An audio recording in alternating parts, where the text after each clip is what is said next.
இப்ப என்ன சொல்றாங்கன்னா மண்ணின் மைந்தர்னு ஒரு டேக்லைன் போடுறாங்க. அவரு வந்து மயிலாடுதுறையில இருந்து வராரு, அவர் என்ன எப்படி இங்க இருப்பாரு போவாருன்னு சொல்லி, ஏன்னா வேற ஆப்ஷன் இல்லை உங்களை பத்தி பேசுறதுக்கு. அதனால ரீசெண்டா இதை ஒரு டேக்லைனா எடுத்திருக்காங்க, மண்ணின் மைந்தர்ன்ட்டு. போராட்டம் பண்றதுக்கு இந்த ஊர்ல தான் இருக்கணும் அந்த ஊர்ல தான் இருக்கணும்னு அவசியம் இல்லை. நீங்க எப்படி சட்டசபையில பேச போறீங்கன்றதுதான் பாக்கணுமே தவிர இந்த டேக்லைன்லாம் வச்சு, ஏன்னா வேற எதுவும் இல்லை சொல்றதுக்கு.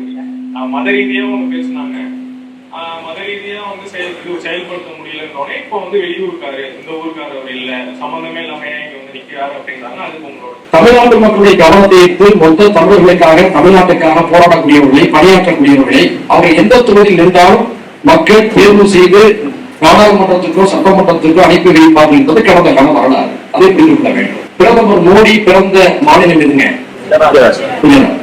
அவர் இப்போது போட்டியிட்டு வெற்றி பெறக்கூடிய மாநிலம் எதுங்க? குஜராத்தில் பிறந்த நரேந்திர மோடி அவர்கள் உத்தரப்பிரதேசத்திலே போட்டியிட்டு ஜெயித்து வர முடிவது சரி என்று சொன்னால், இதே தமிழகத்தில 2 மணி நேர தூரத்தில் இருக்கக்கூடிய ஒரு ஊரில் பிறந்த அன்சாரி, பக்கத்து மாவட்டத்தை சேர்ந்த அன்சாரி, 10 ஆண்டுகளுக்கு மேலாக தமிழ்நாடு முழுக்க மக்களுக்காக பணியாற்றிக் கொண்டிருக்கக்கூடிய ஒரு அன்சாரி சிதம்பரம் தொகுதியை போட்டியிடுவது என்னப்படி இருக்க முடியும்? அப்போ அதே போல இன்னொரு கேள்வி வைக்கிறேன்.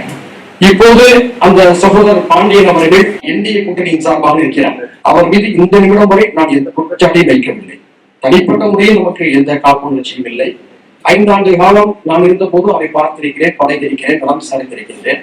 அவருக்கு எதிராக நாளைக்கு வந்து களமாடுவது நானும் நினைக்கவில்லை, அவரும் நினைத்து பார்த்திருக்க மாட்டேன். ஆனால் அரசியல் களத்தில அவர் ஒரு அணியில் இருக்கிறார். அவர் சில விஷயங்களை பேசுகிறார். நான் கொள்கையை, தத்துவங்களை, செயல் திட்டங்களை நான் பேசுகிறேன். ஒரே கேள்வி நான் என்ன வைக்கிறேன்னா, வெளியூருக்காரர் தான் அப்படின்னு சொன்னாங்கன்னா அவருக்கு இந்த தொகுதி பாக்கி இல்லை, அவர் பக்கத்து தொகுதியை சேர்ந்தவராக இருக்கிறார். 2016 பக்கத்து தொகுதியை சேர்ந்த பாண்டியன் இங்கே போட்டியிட்ட போது, இதே தொகுதியில் வாக்குரிமை வைத்திருக்கக்கூடிய கேஆர் செந்தில் அவர்கள் போட்டியிட்ட போது இதே தொகுதியை சேர்ந்த செந்திலையே தோற்கடித்தார்கள். பக்கத்து தொகுதியை சேர்ந்த பாண்டியனை எப்படி வெற்றி பெற வைத்தார்கள்? உங்களுக்கு வந்தா ரத்தம், எங்களுக்கு வந்தா தக்காளி சட்னி. உள்ள வெளியூர் வேட்பாளர் சொன்னோம்னா, இந்த தொகுதிக்கு சம்பந்தப்படாத பாண்டியன் இந்த தொகுதிக்கு சம்பந்தம் உள்ள கேஆர் செந்திலை தோற்கடித்து விட்டு அவரை ஜெயிக்க வைத்தார்கள, அது என்ன நியாயம்?